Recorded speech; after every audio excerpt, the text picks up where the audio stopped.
बेटा मैं Manoj Gupta, chemistry teacher for NEET एनजी। आज आप लोगों को मैं सबसे इंपॉर्टेंट टॉपिक पढ़ाने जा रहा हूं, आइसोमेरिज्म। आइसोमेरिज्म के बारे में हम लोग पढ़ेंगे। बहुत ज्यादा क्वेश्चन आइसोमेरिज्म से आते हैं। हम लोग स्टार्टिंग से पढ़ेंगे आइसोमेरिज्म के बारे में। थोड़ा देखो सर, सबसे पहले बात करते हैं आइसोमेरिज्म की। आइसोमेरिज्म का टर्म किसने दिया था? क्या बेटा, आइसोमेरिज्म का टर्म दिया था बर्जेलियस साहब ने। किसने दिया था? बर्जेलियस ने। तो आइसोमेरिज्म का टर्म दिया था बर्जेलियस ने। और आइसोमेरिज्म की डेफिनेशन क्या है? सर, आइसो का मतलब होता है सेम, मेरिज्म का मतलब होता है फॉर्म, मतलब सेम मतलब समान रूप। तो आइसोमेरिज्म की डेफिनेशन होती है कि सर दो कंपाउंड ले लीजिए, एक कंपाउंड ए लीजिए, दूसरा कंपाउंड बी लीजिए, और दोनों कंपाउंड को आप लेने के बाद जो एटम जितनी जितनी संख्या में इसके अंदर हो, उतने ही एटम उतनी संख्या में इसके अंदर भी होने चाहिए। मान लो बेटा कि अगर एटम ए में 2 कार्बन है, सपोज करो 2 कार्बन है, 4 हाइड्रोजन है, 1 ऑक्सीजन है, तो बी के अंदर भी same element 2 carbon, 4 hydrogen, 1 oxygen होना चाहिए। जो एटम ए के अंदर है वही एटम बी के अंदर भी होने चाहिए, और जितनी संख्या ए में है उतनी ही संख्या बी में हो। तो हम लोग बोलेंगे कि सर इस ए और बी दोनों का मॉलिक्यूलर फार्मूला सेम है, और जब मॉलिक्यूलर फार्मूला दोनों का सेम होगा तो निश्चित रूप से इनका मॉलिक्यूलर वेट भी सेम होगा। तो 2 ऐसे ऑर्गेनिक कंपाउंड, ध्यान देना बेटा, 2 ऐसे ऑर्गेनिक कंपाउंड जिनका मॉलिक्यूलर फार्मूला और मॉलिक्यूलर वेट एक दूसरे के सिमिलर हो, एक दूसरे के बराबर हो, तो इस कंपाउंड को हम लोग आइसोमर बोलेंगे, और इस प्रोसेस, इस फिनोमिना को आइसोमेरिज्म बोलेंगे। तो आइसोमेरिज्म एक ऐसी प्रोसेस होगी जिसमें 2 कंपाउंड होंगे और दोनों का मॉलिक्यूलर फार्मूला, मॉलिक्यूलर वेट एक दूसरे के बराबर होगा।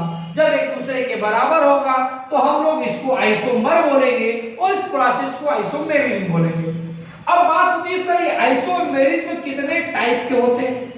बेटा आइसोमेरिज्म 2 टाइप्स के होते हैं। एक होता है स्ट्रक्चरल आइसोमेरिज्म और दूसरा होता है स्टीरियो आइसोमेरिज्म।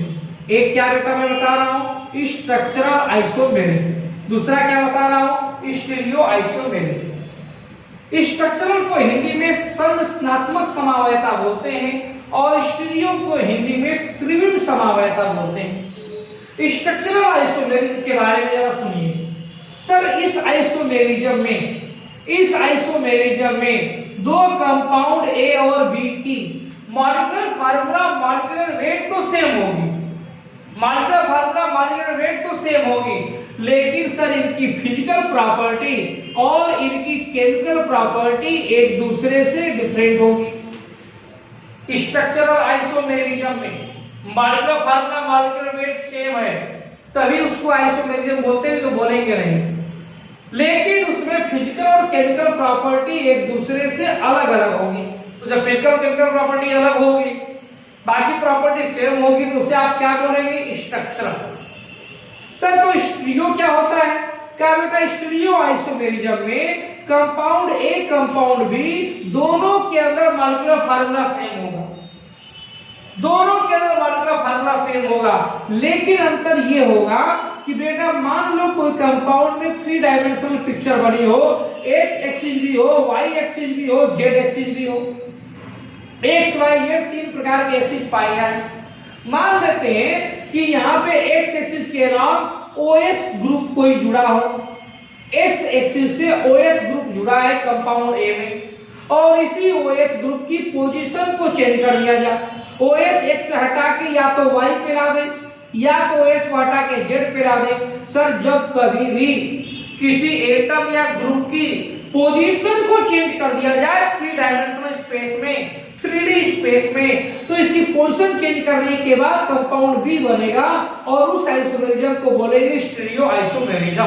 तो बताओ स्टीरियो आइसोमेरिज्म में दोनों कंपाउंड का molecular formula, molecular weight same होगा, लेकिन एटम या ग्रुप की पोजीशन जो होगी इन दोनों में अलग अलग होगी। अगर इसमें कोई ग्रुप y एक्सिस के अलावा होगा तो निश्चित रूप से बी वाले में वाई पे नहीं होगा, या तो एक्स या तो जेड पे होगा। मतलब एक्सिस उनकी अलग अलग होंगी। तो एक्सिस जब चेंज होगी तो उसको क्या बोलेंगे, स्टीरियो आइसोमेरिज्म। अब आपको मालूम है सर स्ट्रक्चरल आइसोमेरिज्म हम लोग डिटेल में पढ़ना है। स्ट्रक्चरल आइसोमेरिज्म में पहली हेडिंग हम लोगों को चेन आइसोमेरिज्म पढ़ना है, दूसरी हेडिंग हम लोगों को पोजीशन आइसोमेरिज्म पढ़ना है, तीसरी हेडिंग हम लोगों को फंक्शनल आइसोमेरिज्म पढ़ना है, चौथी हेडिंग हम लोगों को मेटामेरिज्म पढ़ना है, पांचवी हेडिंग हम लोगों को टाटोमेरिज्म पढ़ना है। चेन आइसोमेरिज्म को श्रृंखला समवायता बोलते हो, पोजीशन आइसोमेरिज्म को स्थान समवायता बोलते हो, फंक्शनल आइसोमेरिज्म को क्रियात्मक समवायता बोलते हैं, मेटामेरिज्म को मध्यावयता बोलते हैं, टाटोमेरिज्म को चलावयता बोलते हैं। इसके अंतर्गत भी बेटा हमने कहा कि एटम या ग्रुप की पोजीशन को चेंज करना है, और पोजीशन को चेंज करने के आधार पे स्टीरियो आइसोमेरिज्म दो प्रकार के होते हैं। एक को बोलते हैं कॉन्फिगरेशनल आइसोमेरिज्म, दूसरे को बोलते हैं कन्फर्मेशनल आइसोमेरिज्म। एक को बोलते हैं कॉन्फिगरेशनल आइसोमेरिज्म, दूसरे को बोलते हैं कन्फर्मेशनल। इस कॉन्फिगरेशनल आइसोमेरिज्म भी दो प्रकार के होते हैं। एक को बोलते हैं बेटा जियोमेट्रिकल आइसोमेरिज्म, और दूसरे वाले को बोलते हैं ऑप्टिकल आइसोमेरिज्म। फिर से मेरी बात सुनिए, मैं कह रहा हूं कि स्टीरियो आइसोमेरिज्म कितने प्रकार के, दो। एक का नाम बोलिए कॉन्फिगरेशनल आइसोमेरिज्म, दूसरे का नाम बोलिए कन्फर्मेशनल आइसोमेरिज्म। कॉन्फिगरेशनल भी कितने प्रकार के, दो। एक का नाम बोलिए जियोमेट्रिकल, दूसरे का नाम बोलिए ऑप्टिकल। अब आगे बताऊंगा आपको कि कॉन्फिगरेशनल क्या होता है, कन्फर्मेशनल क्या होता है, दोनों में डिफरेंस क्या होता है। कॉन्फिगरेशनल कन्फर्मेशनल में डिफरेंस क्या होता है, ये बात की बात है। ज्योमेट्रिकल ऑप्टिकल क्या होता है वो भी बाद में पढ़ाया जाएगा जब टॉपिक स्टार्ट किया जाएगा स्टीरियो आइसोमेरिज्म। फिलहाल में हम लोग स्ट्रक्चरल आइसोमेरिज्म पढ़ रहे हैं, और उसमें हम लोग इस चेन पोजीशन फंक्शन मेटामेरिज्म की स्टडी करेंगे। आज के टॉपिक में मैं मेटामेरिज्म तक पढ़ाऊंगा, टाटोमेरिज्म छोड़ दूंगा, नेक्स्ट लेक्चर पे बात करूंगा। लेकिन आइए चेन पोजीशन फंक्शन और मेटामेरिज्म के बारे में पढ़ें, है ना बेटा। तो हम लोग अब स्ट्रक्चरल आइसोमेरिज्म के अंतर्गत चेन आइसोमेरिज्म पढ़ेंगे, पोजीशन आइसोमेरिज्म पढ़ेंगे, और हम लोग पढ़ेंगे फंक्शनल और साथ में मेटा। मैं सबसे पहले आपको एक तरह से क्लासिफिकेशन के रूप में पढ़ा देता हूं बेटा। ये चेन आइसोमेरिज्म है, मान लो ये हमने ले लिया पोजीशन आइसोमेरिज्म, ये पोजीशन आइसोमेरिज्म, चेन आइसोमेरिज्म। दूसरा मैंने ले लिया पोजीशन आइसोमेरिज्म, तीसरा मैंने ले लिया मान लो फंक्शनल आइसोमेरिज्म, फंक्शनल आइसोमेरिज्म, और चौथा टॉपिक हमने ले लिया मेटामेरिज्म। ये मैंने ले लिया मेटामेरिज्म। चेन को श्रृंखला समवायता बोलते हैं, पोजीशन को स्थान समवायता बोलते हैं, फंक्शनल को हम लोग क्रियात्मक समवायता बोलते हैं, और चौथी हेडिंग हम लोग पढ़ रहे हैं मेटामेरिज्म, और मेटामेरिज्म को मध्या क्या बोलेंगे, मध्यावयता। अब चेन आइसोमेरिज्म की जिक्र कर रहे हैं, किसकी बात कर रहे हैं बेटा, चेन आइसोमेरिज्म का। ध्यान से मेरी बात सुनिएगा। चेन क्या मतलब श्रृंखला, इसमें क्या होती है सर, इसमें दो कंपाउंड ए और बी होंगे। सर आइसोमेरिज्म शब्द आपने जोड़ दिया है तो हम लोग इतना समझ रहे हैं कि इन दोनों का मॉलिक्यूलर फार्मूला मॉलिक्यूलर वेट बराबर होगा। ध्यान से मेरी बात सुनो, जब भी आइसोमेरिज्म टर्म जुड़ा है इसका मतलब दो कंपाउंड का मॉलिक्यूलर फार्मूला मॉलिक्यूलर वेट तो बराबर होगा ही होगा। मतलब जो एटम एक के अंदर जितनी जितनी संख्या में होंगे वही एटम उतनी संख्या में बी के अंदर भी होंगे, ये कंफर्म है। तो सर चेन आइसोमेरिज्म में क्या पढ़े, कहा बेटा चेन आइसोमेरिज्म ध्यान सुना, एक कंपाउंड ए दूसरा कंपाउंड बी, सर इन दोनों का मॉलिक्यूलर फार्मूला मॉलिक्यूलर वेट एक दूसरे के बराबर होगा, मॉलिक्यूलर फार्मूला मॉलिक्यूलर वेट एक दूसरे के बराबर होगा, लेकिन इनका स्ट्रक्चर अलग अलग होगा। स्ट्रक्चर का क्या मतलब, सर अगर कंपाउंड ए चेन में होगा, स्ट्रेट चेन होगी, तो कंपाउंड बी ब्रांच के रूप में होगी। कंपाउंड बी किस रूप में होगी, ब्रांच के रूप में। मतलब चेन ब्रांच में कन्वर्ट हो जाएगा या ब्रांच चेन में कन्वर्ट हो जाएगा। तो आप बताएंगे चेन आइसोमेरिज्म में दो कंपाउंड की मॉलिक्यूलर फार्मूला मॉलिक्यूलर वेट एक दूसरे के सिमिलर होगा, लेकिन उसमें स्ट्रेट चेन या तो ब्रांच में कन्वर्ट होगी या तो ब्रांच चेन स्ट्रेट में कन्वर्ट हो जाएगी। तो स्ट्रेट चेन ब्रांच में कन्वर्ट होगी या तो ब्रांच किस में कन्वर्ट हो जाएगा, स्टेट में। तो स्टेट चेन या तो ब्रांच में कन्वर्ट होगी या तो ब्रांच स्टेट चेन में कन्वर्ट हो जाए, उस प्रकार के आइसोमेरिज्म को क्या बोलेंगे? Chain isomerism. एक बात और सुनना बेटा, मैंने कहा स्टेट ब्रांच में कन्वर्ट होगा। सर जितने ज्यादा आप ब्रांचिंग करेंगे, अगर ब्रांचिंग ज्यादा करेंगे तो सरफेस एरिया सर बढ़ जाएगा, और जितने ज्यादा सरफेस एरिया घटेगा, सरफेस एरिया जितना ज्यादा घटेगा उतने ज्यादा उसकी सर बॉइलिंग पॉइंट भी घट जाएगी। ध्यान से मेरी बात सुनिए, क्या कह रहा हूं? अगर स्टेट ब्रांच में कन्वर्ट होगी तो ब्रांचिंग बढ़ेगी, जितनी ज्यादा ब्रांचिंग बढ़ेगी सरफेस एरिया उतना कम होगा, सरफेस एरिया कम होगा तो बॉइलिंग पॉइंट भी कम हो जाएगा। तो ब्रांचिंग बढ़ाएंगे तो बॉइलिंग पॉइंट क्या हो जाएगा बेटा? कम हो जाएगा। क्या हो जाएगा बोलो? कम हो जाएगा। क्यों कम होगा? क्योंकि सरफेस एरिया कम हो जाता है तब जब ब्रांचिंग बढ़ाते हैं तब। एक बात और सर बता दो क्या बता दो? का बेटा एक बात, कभी कभी डिस्प्लेसमेंट से क्वेश्चन चेन में आता है। डिस्प्लेसमेंट से क्वेश्चन क्या मतलब?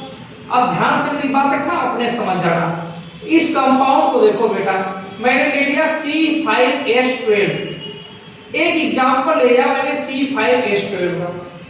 अब इस एग्जांपल को देखना, मैं लिख रहा हूं CH3 single bond CH2, CH2 single bond CH2 single bond CH3, 5 carbon का स्टेट चेन है बेटा।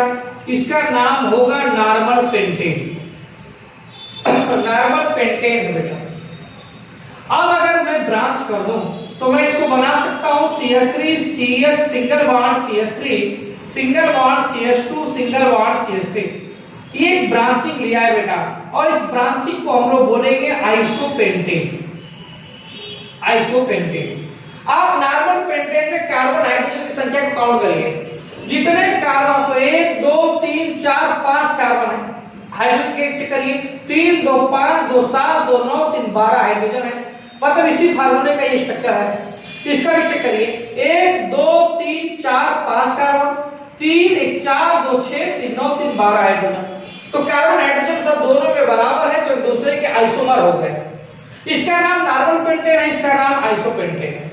मैं एक स्ट्रक्चर इसमें और बना दूं, अगर CH3 CH3 single bond CH3 single bond CH3, count करिए, इसमें काउंट करिए सर, 1 2 3 4 5 कार्बन, सही है, 3 3 6 3 9 3 12 हाइड्रोजन, और इसका नाम होगा बेटा नियोपेंटेन का। क्या नाम होगा बाबू? नियोपेंटेन। तो 3 कंपाउंड देखिए C5H12 पे बन रहा है, एक एन पेंटेन, एक आइसोपेंटेन, एक नियोपेंटेन। मैं पूछूंगा नॉर्मल पेंटेन में क्या कोई ब्रांचिंग है? आपका जवाब होगा नहीं। मैं पूछूंगा आइसोपेंटेन में ब्रांचिंग है? आपका जवाब होगा हाँ सर 1 है। मैं पूछूंगा नियोपेंटेन ब्रांचिंग है? बोलेंगे हाँ सर 2 है। आप देखें मुझे सर तीनों का मॉलिक्यूलर फार्मूला बराबर है। अगर तीनों का मॉलिक्यूलर फार्मूला बराबर होगा तो ये तीनों के तीनों आइसोमर होंगे एक दूसरे के, लेकिन यह स्ट्रेट चेन ब्रांच में कन्वर्ट हो रही है, तो ये एग्जांपल होगा किसका? चेन आइसोमेरिज्म का। तो चेन आइसोमेरिज्म का मतलब मॉलिक्यूलर फार्मूला मॉलिक्यूलर वेट बराबर है, स्ट्रेट चेन ब्रांच में कन्वर्ट हो रही है, इसलिए एग्जांपल किसका होगा बेटा? Chain isomerism. अच्छा लोग पूछते हैं इन तीनों में बताइए मुझे सबसे ज्यादा बॉइलिंग पॉइंट किसकी होगी? तो मैंने बताया जिसमें ब्रांचिंग ज्यादा होगी, जिसमें जितने ज्यादा ब्रांचिंग होगी उसकी बॉइलिंग पॉइंट की वैल्यू उतने कम होगी। बॉइलिंग पॉइंट की वैल्यू उतने कम होने का मतलब ब्रांचिंग बढ़ेगी तो बॉइलिंग पॉइंट घटेगा, ब्रांचिंग बढ़ेगी तो बॉइलिंग पॉइंट कम हो जाएगा। आप देखो इसमें पेंटेन में ब्रांचिंग नहीं है तो इसकी बॉइलिंग पॉइंट ज्यादा होगी, तो मैं लिख लेता हूं हाई बॉइलिंग पॉइंट। इसमें 1 ब्रांचिंग है, इसमें 2 ब्रांचिंग है, ब्रांचिंग ज्यादा होगी तो बॉइलिंग पॉइंट सबसे कम हो जाएगा। तो क्वेश्चन अगर कोई पूछे लो बॉइलिंग पॉइंट का तो आप एग्जांपल बताएंगे नियोपेंटेन का। ठीक है, एग्जांपल बताइए नियोपेंटेन का। फिर से बोले किसका? नियोपेंटेन का। ये नियोपेंटेन का एग्जांपल है बेटा। अगर आपसे कोई पूछे सर ये बताइए कि नियोपेंटेन में कार्बन कितने प्रकार के हैं? कार्बन यहाँ भी CH3, यहाँ भी CH3, यहाँ भी CH3, यहाँ भी CH3, सभी जगह CH3 हैं। अगर कहीं पे सब्स्टिट्यूशन रिएक्शन पूछे, मान लो कहे कि सर क्लोरीन का सब्स्टिट्यूशन करा दीजिए। सब्स्टिट्यूशन का मतलब प्रतिस्थापन, क्लोरीन आएगा, किसी हाइड्रोजन को हटाएगा, या तो CH3 वाले इसका, या तो इसका, या तो इसका, या तो इसका। सर सभी जगह CH3 है, तो क्लोरीन जब हाइड्रोजन को हटाएगा तो जब प्रोडक्ट बनेगा उस प्रोडक्ट को बोलेंगे सब्स्टिट्यूशन प्रोडक्ट। वो सब्स्टिट्यूशन प्रोडक्ट चारों जगह एक समान सेम बनेगा। तो मैं पूछूंगा कि क्लोरीन बताओ सब्स्टिट्यूशन प्रोडक्ट कितने प्रकार का बनाएगा, तो आप बोलोगे चाहे यहां से हटाए, चाहे यहां से, चाहे यहां से, चाहे यहां से, सभी जगह एक समान बनेगा। तो केवल सिंगल टाइप का प्रोडक्ट बनेगा कब, जब आप क्लोरीन का सब्स्टिट्यूशन कराएंगे किसके साथ, नियोपेंटेन के साथ। तो मुझे बताना नियोपेंटेन सब्स्टिट्यूशन के बाद कितने प्रकार का प्रोडक्ट बनाएगा, तो आप बोलोगे सिंगल सब्स्टिट्यूशन प्रोडक्ट बनाएगा।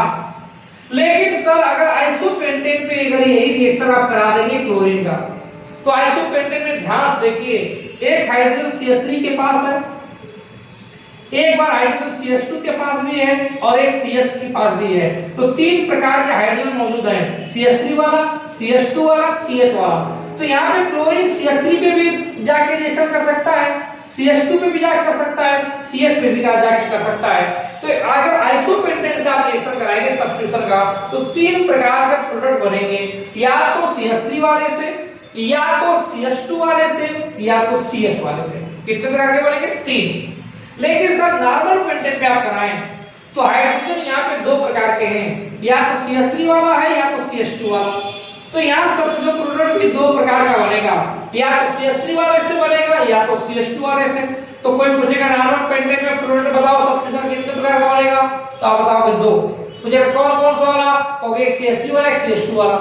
अगर न्यू पेंटेन बताओ कितने प्रकार का बनेगा, बोलोगे सिंगल एक का। क्यों एक बनेगा, क्योंकि हाइड्रोजन केवल CH3 के पास है, C के पास है ही नहीं। तो पूछेगा आइसोपेंटेन बताओ, कहोगे तीन प्रकार का बनेगा। क्यों बनेगा, तो बोलोगे एक हाइड्रोजन CH3 वाले से बनेगा, एक CH2 वाले से, एक CH वाले से। तो ये तीन प्रकार के सब्स्टिट्यूशन प्रोडक्ट बनेगा। ब्रांचिंग पूछेगा तो ब्रांचिंग इसमें ज्यादा, बॉइलिंग पॉइंट पूछेगा तो जिसमें ब्रांचिंग ज्यादा होगी उसकी बॉइलिंग पॉइंट कम होगी। तो सबसे ज्यादा बॉइलिंग पॉइंट तीनों में किसकी ज्यादा होगी, नॉर्मल पेंटेन की। उससे कम किसकी, आइसोपेंटेन। सबसे कम किसकी होगी, नियोपेंटेन की। मुझे लग रहा है बता देंगे आप। एक एग्जांपल चेन का मैं और समझा देता हूं आपको। चेन आइसोमेरिज्म का एक एग्जांपल बेटा और देखना। क्या सर, एक एग्जांपल जैसे मान लीजिए मैंने ले लिया CH3 single bond CH2 single bond CH2 single bond CH2 single bond OH। आप इसको देखें बेटा और इसकी तुलना करें इससे, CH3 single bond CH, CH3 single bond CH2 single bond OH, तुलना करें। सर इसका अगर नाम देखें तो नाम हम लोग बोले तो ये 1 2 3 4, तो इसको हम लोग बोलेंगे 1 ब्यूटेनॉल। ये हमारा सर 1 ब्यूटेनॉल है। यहाँ पे देखें 1 2 3, यहाँ पे दूसरे से मेथिल लगा है, इसका नाम सर होगा 2 मेथिल 1 ब्यूटेनॉल। 1 ब्यूटेनॉल। सर आप देखें तो इसमें 4 कार्बन है, 1 2 3 4। Hydrogen 3 2 5 2 7 2 9 1 10, 4 carbon 10 hydrogen 1 oxygen sir इसके अंदर भी है। सेम संख्या इसके अंदर भी है, तो ये दोनों कंपाउंड एक दूसरे के आइसोमर हो गए। लेकिन सर ये स्टेट चेन है, ये पूरी स्टेट चेन है, और सर यहाँ पे एक ब्रांचिंग है। तो स्टेट चेन ब्रांच में कन्वर्ट हो रही है, और मैंने कहा स्टेट चेन जब ब्रांच में कन्वर्ट होगी तो किसका एग्जांपल होगा बेटा, चेन आइसोमेरिज्म। तो कोई पूछेगा 1 ब्यूटेनॉल 2 मेथिल 1 ब्यूटेनॉल दोनों किसका एग्जांपल है, तो आप बताओगे चेन आइसोमेरिज्म का। कोई पूछेगा क्यों, तो बताओगे दोनों का फार्मूला सेम है, लेकिन यहाँ पे एक CH3 की ब्रांचिंग है, यहाँ पे ब्रांचिंग नहीं थी, मतलब स्टेट चेन ब्रांच में कन्वर्ट हो गई, इसलिए किसका एग्जांपल होगा, चेन आइसोमेरिज्म का। फिर उसके बाद बात आती है पोजीशन की बेटा। पोजीशन के बारे में सुनना।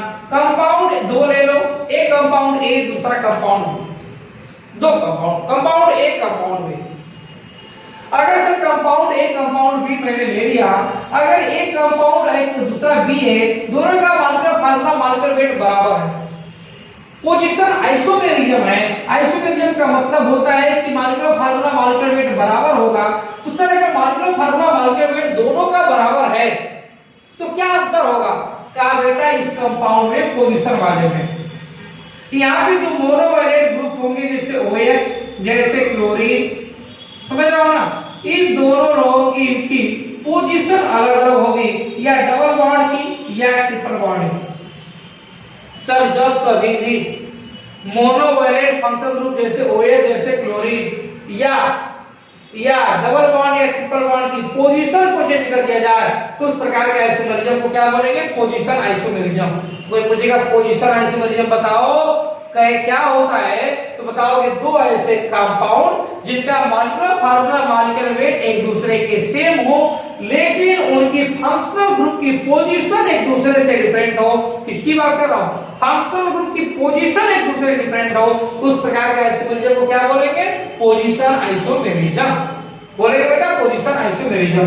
सर अच्छा ये बताइए कि अगर CHO या कार्बोक्सिलिक ग्रुप हो या मान लीजिए यहाँ पे COCl हो या मान लीजिए CONH2 हो या मान लीजिए साइनाइड हो, तो क्या ये लोग, इसकी बात करिएगा सर, क्या ये लोग कभी पोजीशन को शो करते हैं? क्या बेटा, इनकी नंबरिंग हमेशा 1 आएगी क्योंकि इनकी प्रायोरिटी ज्यादा, हमेशा इन पर नंबर 1 देना पड़ता है, नंबरिंग ए से स्टार्ट करना पड़ता है। इस कारण से ये लोग कभी पोजीशन आइसोमेरिज्म को शो नहीं करेंगे। ध्यान रखना, ऐसा फंक्शनल ग्रुप जिसके फंक्शन में कार्बन आ रहा है और नंबरिंग वहीं से स्टार्ट हो रही है, ये लोग कभी पोजीशन आइसोमेरिज्म को शो नहीं करेंगे क्योंकि नंबरिंग हमेशा इनसे स्टार्ट होगी और हमेशा इनसे स्टार्ट होगी तो इनकी पोजीशन कभी चेंज ही नहीं होगी। अब पोजीशन चेंज नहीं होगी तो बोलोगे ये लोग कभी पोजीशन आइसोमेरिज्म को शो नहीं करते। ये लोग करते हैं, ये नहीं करते। सर एग्जांपल समझिएगा, अब एग्जांपल के बारे में देखना बेटा। मान लो मैं एग्जांपल ले रहा हूं C4H8 का। मैंने स्ट्रक्चर बनाया CH3 CH2 CH double bond CH2। देखो बेटा 1 2 3 4 कार्बन, 3 2 5 1 6 2 8 हाइड्रोजन। एक स्ट्रक्चर और ले लिया मैंने CH3 CH double bond CH single bond CH3। नाम अगर लेना हो तो इसका नाम लेंगे 1 2 3 4। इसका नाम लेंगे 1 ब्यूटीन या ब्यूट 1 इन। अगर इसका नाम लेना पड़े तो 1 2 3 4 नाम लेंगे बेटा 2 ब्यूटीन या ब्यूट 2 इन। 1 ब्यूटीन का मतलब डबल बॉन्ड पहले कार्बन के पास है, 2 ब्यूटीन मतलब डबल बॉन्ड दूसरे कार्बन के पास है। तो क्या बताना, इन दोनों का फार्मूला तो सेम है, मॉलिक्यूलर फार्मूला तो सेम है, लेकिन डबल बॉन्ड की पोजीशन को क्या कर दिया मैंने? चेंज कर दिया। सर डबल बॉन्ड की जब पोजीशन को चेंज कर देंगे आप तो उस प्रकार के आइसोमेरिज्म को क्या बोलेंगे? Position isomerism. एक एग्जांपल जैसे ये ले लो जो अभी बेटा यहाँ पे लिया था मैंने C4H10O का। अगर इसी एग्जांपल को मैं दोबारा लिख दूं H10O को तो इसको देखना जरा, CH3 CH2 single bond CH2 single bond CH2 single bond OH। ये 1 2 3 4 इस कंपाउंड का नाम होगा बेटा 1 ब्यूटेनॉल। और इसका आइसोमर ले लो CH3 single bond CH single bond OH CH2 CH3। ध्यान से देखो 1 2 3 4। अब इसका नाम हो गया 2 ब्यूटेनॉल। क्या देख रहे हो सर, OH पहले वाले स्ट्रक्चर में फर्स्ट कार्बन से अटैच है, दूसरे वाले में यही OH सेकंड कार्बन से अटैच है, तो इसका नाम हो गया 2 ब्यूटेनॉल। मतलब OH की पोजीशन मैंने पहले से हटा के दूसरे पे कर दिया, तो फंक्शनल ग्रुप की पोजीशन चेंज कर दिया। और जब फंक्शनल ग्रुप पोजीशन चेंज करोगे तो उसे कौन सा आइसोमेरिज्म बोलोगे? पोजीशन। सर यही एग्जांपल यहां भी लिया गया था C4H10O का, लेकिन इस एग्जांपल में क्या था सर, यहां पे OH यहां भी फर्स्ट कार्बन से था, OH यहां भी फर्स्ट कार्बन से था। OH की पोजीशन नहीं चेंज की गई थी, बस चेन को ब्रांच में कन्वर्ट किया गया था। तो ये चेन का एग्जांपल था। यहां पे मैं OH की पोजीशन को चेंज कर रहा हूं, इसलिए किसका एग्जांपल हो गया? Position isomerism. बात समझ आ रही है बेटा? तीसरा नई हेडिंग देखना, functional isomerism. Sir functional isomerism के बारे में जरा बताइए। क्या बेटा, इसको हिंदी में क्रियात्मक समवायता बोलते हैं। ये एक ऐसा आइसोमेरिज्म है जिसमें फंक्शनल ग्रुप खुद अपने नेचर को ही चेंज कर देता है। जब फंक्शनल ग्रुप खुद अपने नेचर को चेंज कर दे तो उस प्रकार के आइसोमेरिज्म को क्या बोलेंगे? फंक्शनल। जैसे मान लो कहीं पे अल्कोहल लगा हो OH और ये OH बन जाए ईथर में, OH ईथर में कन्वर्ट हो जाए। मान लो कहीं पे कार्बोक्सिलिक एसिड लगा हो और वो कन्वर्ट हो जाए एस्टर में। कहीं पे मान लो नाइट्रो ग्रुप लगा हो और ये कन्वर्ट होगा नाइट्राइटो में, ONO में। कहीं पे मान लो सपोज करो कि साइनाइड ग्रुप लगी है और ये कन्वर्ट हो जाए आइसोसाइनाइड में। कहीं पे CHO एल्डिहाइड ग्रुप लगी है और वो कन्वर्ट हो जाए कीटोन में, इसमें कन्वर्ट हो जाए एल्डिहाइड ग्रुप, इसमें कीटोन में। कहीं पे मान लो प्राइमरी एमीन NH2 लगा है, वो कन्वर्ट हो जाए सेकेंडरी एमीन में, या सेकेंडरी एमीन लगा हो कहीं कन्वर्ट हो जाए टर्सरी एमीन में। तो OH कन्वर्ट हो गया ईथर में, एसिड कन्वर्ट हो गया एस्टर में, नाइट्रो कन्वर्ट हो गया नाइट्राइट में, साइनाइड कन्वर्ट हो जाए आइसोसाइनाइड में, एल्डिहाइड कन्वर्ट हो जाए कीटोन में, प्राइमरी एमीन सेकेंडरी में या सेकेंडरी टर्सरी में कन्वर्ट हो जाए। इसके अलावा मान लो बेटा कहीं पे लगा हो C double bond OCl acid chloride और ये कीटोन मतलब अलग हो जाए, कार्बोनिल ग्रुप अलग हो जाए और साथ में क्लोरीन अलग हो जाए, कार्बोनिल अलग हो जाए क्लोरीन अलग हो जाए। या मान लो कहीं पे एसिड लगा हो और ये एसिड अलग हो जाए कार्बोनिल ग्रुप में साथ में एक OH ग्रुप में, यहाँ पे कार्बोक्सिलिक कार्बोनिल और OH में कन्वर्ट हो जाए। एसिड हैलाइड है तो ये CO अलग हो जाए, Cl अलग हो जाए। तो ऐसे भी हम लोग बोलते हैं फंक्शनल आइसोमेरिज्म। क्या बोलते हैं बेटा इसको? Functional isomerism. अब एग्जांपल देखोगे तो आपको समझ में आ जाएगा। इसी एग्जांपल को मैं ले रहा हूं बेटा ये वाला C4H10O, इसको लिखता हूं, देखना ध्यान से, C4H10O। इसके अलावा तुम लोग और भी बता सकते हो फंक्शनल में, क्या? जैसे सर कहीं पे एल्कीन हो और एल्कीन कन्वर्ट हो जाए साइक्लोएल्केन में, साइक्लोएल्केन में, कहीं पे एल्काइन हो, एल्काइन कन्वर्ट हो जाए साइक्लोएल्कीन में, साइक्लोएल्कीन में। तो ये सब फंक्शनल के एग्जांपल है। किसके एग्जांपल है? फंक्शनल में। इन दोनों को हम लोग रिंग चेन के नाम से भी जानते हैं, रिंग चेन आइसोमेरिज्म के नाम से भी जानते हैं। जैसे कोई एग्जांपल C4H8 वाला समझा देता हूं। C4H का एस्टर का एग्जांपल देखना। इसमें क्या था? C4H8 में सर मान लीजिए ये CH3 single bond, CH3 single bond CH2 single bond CH double bond CH2, इसका नाम हो गया 1 ब्यूटीन। 1 ब्यूटीन, 4 कार्बन 8 हाइड्रोजन है और इसका एक स्ट्रक्चर मैंने सर बना दिया। मान लीजिए ये स्ट्रक्चर ऐसा बना दिया सर, यहाँ पर भी CH2 होगा, यहाँ भी CH2 होगा, यहाँ भी CH2 होगा, यहाँ भी CH2 होगा, 4 कार्बन होंगे 8 हाइड्रोजन होंगे। इसका नाम बोलेंगे साइक्लोब्यूटेन, साइक्लोब्यूटेन। आप देखो ना ध्यान से, आपका एल्कीन साइक्लोएल्केन में कन्वर्ट हो गया। मैंने कहा एल्कीन साइक्लोएल्केन में कन्वर्ट हो जाएगा। इसको या तो रिंग चेन आइसोमेरिज्म बोलोगे या तो फंक्शनल, एक ही बात है। रिंग चेन बोलो या तो क्या बोलो? फंक्शनल आइसोमेरिज्म, मतलब एल्कीन साइक्लोएल्केन में कन्वर्ट हो गया। अब दूसरा वाला एग्जांपल तुमको समझाता हूं, यही वाला। कौन सा एग्जांपल? C4H10O का, C4H10O का। इस एग्जांपल को ध्यान से देखना बेटा। C4H10O में सर यहाँ पे आपने चेन समझाया था, यहाँ पोजीशन बनाया था। फंक्शन में क्या होगा?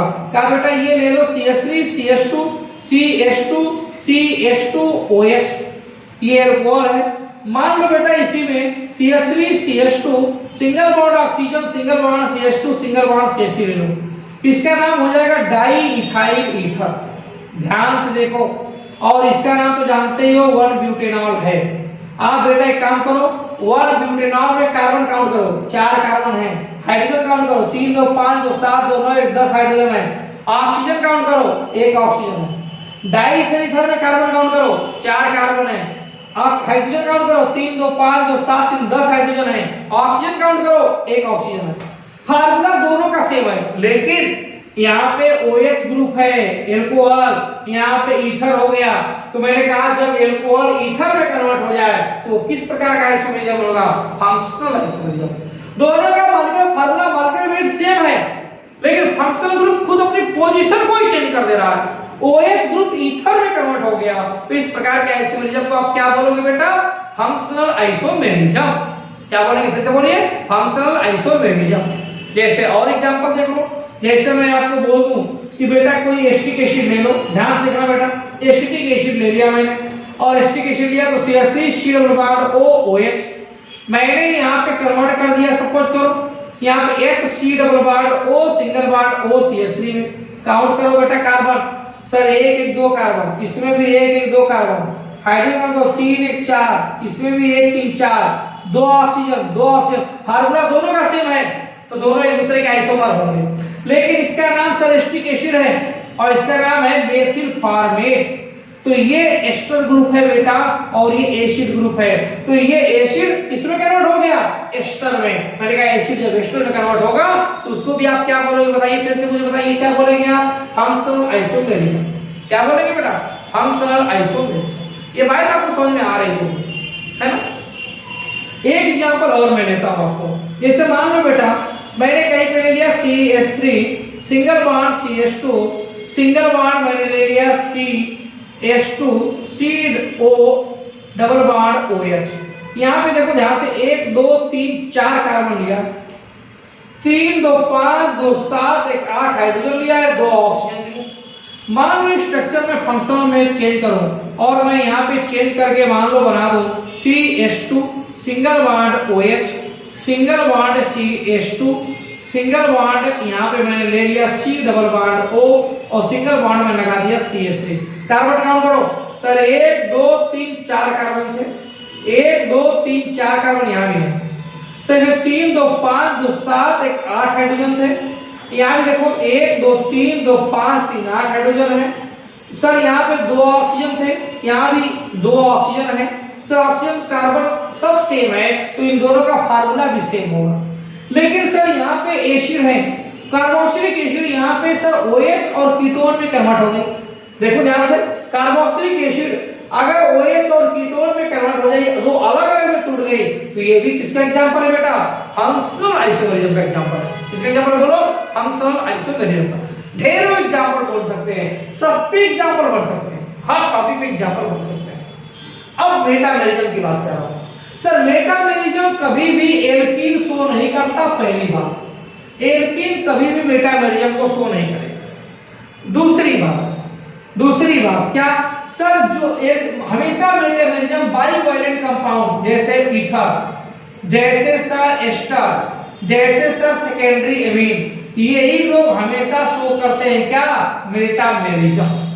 हमेशा मेटामेरिज्म यही लोग शो करते हैं। तो कौन नहीं शो करते हैं सर? कभी मोनोवैलेंट वाले फंक्शन ग्रुप मेटामेरिज्म को शो नहीं करेंगे। एल्कीन भी कभी मेटामेरिज्म को नहीं शो करेगा। यही बाइवैलेंट जैसे ईथर एस्टर सेकेंडरी एमीन यही लोग शो करते हैं। क्या शो करते हैं यही लोग सर? यही लोग हमेशा मेटामेरिज्म को शो करते हैं। अच्छा, मेटामेरिज्म में होता क्या है थोड़ा सा मैं दिखाता हूं फिर बताता हूं आपको। मैं इसी एग्जांपल को ले रहा हूं जो आप लोग पढ़े हुए हैं। कौन सा? C4H10O। तो इसी को देखना, C4H10O सर। C4H10O ये एग्जांपल लिया। CH3 single bond CH2 single bond O single bond CH2 single bond CH3 and CH3 single bond O CH2 single bond CH3। Sir carbon count करिए 1 2 3 4। हाइड्रोजन काउंट करिए 3 2 5 2 7 3 10। Oxygen है, same formula. इसके भी count करो, 4 carbon है, 10 hydrogen है, 1 oxygen है sir. दोनों का फार्मूला सेम होगा तो दोनों एक दूसरे के आइसोमर होंगे। लेकिन सर ये दोनों में ईथर है, यहां भी ईथर यहां भी ईथर। लेकिन इस ईथर में सर लेफ्ट साइड में 2 कार्बन है, राइट साइड में भी 2 कार्बन है। यहाँ पे सर लेफ्ट साइड में 1 हो गया, राइट साइड में 3 हो गया। इसका मतलब सर लेफ्ट और राइट साइड में एल्किल ग्रुप का नेचर चेंज हो गया। यहाँ पे लेफ्ट साइड में 2 कार्बन नीचे इथाइल था, यहाँ पे लेफ्ट साइड में 1 कार्बन से मिथाइल है। यहाँ पे राइट साइड में 2 कार्बन से इथाइल था, यहाँ 3 कार्बन नीचे हो गई। तो जब कभी बेटा बाइवैलेंट फंक्शनल ग्रुप में अगर एल्किल ग्रुप का नेचर ही बदल जाए, एल्किल ग्रुप की संख्या ही बदल जाए, तो उस प्रकार के आइसोमेरिज्म को क्या बोलोगे? मेटामेरिज्म। हिंदी में बोलोगे मध्यावैधता। क्या बोलोगे हिंदी में? बोलो मेटामेरिज्म या मध्यावैधता। ये बात समझना बेटा, याद रखना हमेशा, इसको बोलेंगे मेटामेरिज्म। सर जैसे एग्जांपल एक और लेके बताइए जरा। मान लो बेटा यहाँ पे मैंने ले लिया CH3 single bond CH2 single bond CH2 single bond NH और मैंने ले लिया single bond CH2 single bond CH3 and कर दिया। और इसके बाद मैंने ले लिया CH3 CH single bond CH3 single bond NH single bond CH2 single bond मैंने ले लिया। यहाँ पे सपोज करिए यहाँ पे ले लिया मैंने CH3। अब आप लोग देखना बेटा, ध्यान से इत्मीनान से देखना, क्या देख रहे हैं सर? यहाँ पे NH के लेफ्ट साइड में 3 कार्बन की चेन थी, ये तीनों स्टेट चेन थे। हमने यहाँ पर क्या किया सर, हमने यहाँ पे किया कि NH तो लिया है सेकेंडरी में, लेकिन 3 कार्बन की ब्रांचिंग के साथ लिया है। इस स्टेट चेन को बोलेंगे हम लोग प्रोपिन, प्रोपिन बोलेंगे ब्रांचिंग में, लेकिन इस ब्रांचिंग को हम लोग बोलेंगे आइसोप्रोपिन। तो कार्बन का नेचर बदल गया, एल्किल ग्रुप का नेचर बदल गया, और जब एल्किल ग्रुप का नेचर बदल जाएगा तो ये मेटामेरिज्म का एग्जांपल होगा। लेकिन मान लो बेटा ये कंपाउंड नंबर फर्स्ट है, ये कंपाउंड नंबर सेकेंड है, सपोज करो CH2CH3 single bond NH CH2CH2CH3, ये कंपाउंड नंबर थर्ड ले लिया। सर ये फर्स्ट सेकेंड थर्ड तीनों की तुलना करिए, इसका भी तो फार्मूला सेम है, लेकिन बेटा ये पहले वाले का तीसरा वाला ठीक उल्टा है, रिवर्स है। पहले वाले में लेफ्ट साइड में 3 कार्बन की चेन थी, राइट साइड में 2 कार्बन की चेन थी, इसी को पलट दिया है। तीसरे वाले में लेफ्ट साइड में इसी 2 को जो राइट साइड थी इसी को 2 को लेफ्ट कर दिया और 3 वालों को पलट के इधर राइट कर दिया है। अगर केवल एल्किल ग्रुप को पलटेंगे आप तो उसको मेटामेरिज्म नहीं बोलेंगे। ये एग्जांपल मेटामेरिज्म का नहीं है, ये एग्जांपल आइडेंटिकल का है। इसका एग्जांपल है बोलो आइडेंटिकल का, इसका एग्जांपल नहीं है मेटामेरिज्म का। क्यों नहीं है? क्योंकि सर आपने पहले और तीसरे में केवल एक दूसरे को पलट दिया, रिवर्स किया, कुछ नहीं किया है। यहाँ भी प्रोपाइल ग्रुप थी, इथाइल थी, यहाँ भी प्रोपाइल और इथाइल है, बस अंदर साइड का है। प्रोपाइल यहाँ लेफ्ट साइड थी, यहाँ राइट साइड में है, इथाइल यहाँ राइट थी, यहाँ लेफ्ट है, तो केवल रिवर्स किया है। तो ये आइडेंटिकल का एग्जांपल होगा, मेटामेरिज्म का एग्जांपल नहीं होगा। इसका एग्जांपल नहीं होगा बेटा मेटामेरिज्म का। लेकिन इसमें प्रोपाइल को आइसोप्रोपाइल में कन्वर्ट किया गया सर, प्रोपाइल को आइसोप्रोपाइल में कन्वर्ट किया गया है। ये सर एग्जांपल है, किसका एग्जांपल है? ये मेटामेरिज्म का। अगर सर मान लीजिए इसी का एग्जांपल और कराता हूं आपको। मान लीजिए sir CH3 CH2 single bond CH2 single bond CH2 single bond NH single bond CH3, ये कंपाउंड नंबर 4। इसमें भी सब सेम कार्बन है, 5 कार्बन है, यहां देखिए 5 कार्बन है। 3 2 5 2 7 2 9 1 10 3 13, 3 2 5 2 7 1 8 2 10 3 13, सेम हाइड्रोजन सेम नाइट्रोजन है। लेकिन सर यहाँ प्रोपाइल थी, इथाइल था, यहाँ अब ब्यूटाइल हो गया और मिथाइल हो गया। सर एल्किल ग्रुप का नेचर बदल दिया, तो पहला और दूसरा और पहला और चौथा भी मेटामेरिज्म का एग्जांपल है, लेकिन पहला और तीसरा मेटामेरिज्म का एग्जांपल नहीं बल्कि किसका है? आइडेंटिकल का। तो एल्किल ग्रुप का नेचर बदलना चाहिए तो वो मेटामेरिज्म का एग्जांपल होगा। तो फिर से सुनिए, चेन आइसोमेरिज्म का मतलब स्टेट से ब्रांच में कन्वर्ट होगी। जितनी ज्यादा ब्रांचिंग बढ़ेगी बॉइलिंग पॉइंट उतने कम होगा, क्योंकि सरफेस एरिया कम हो जाता है। मैंने आपको पेंटेन का एग्जांपल इसमें बताया है।